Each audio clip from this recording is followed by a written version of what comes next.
හිතතද පුවතට පාත කැලණිය වැඩ සිට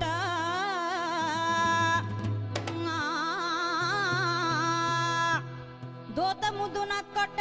නාත සුරපති වඳින් මුල් කොට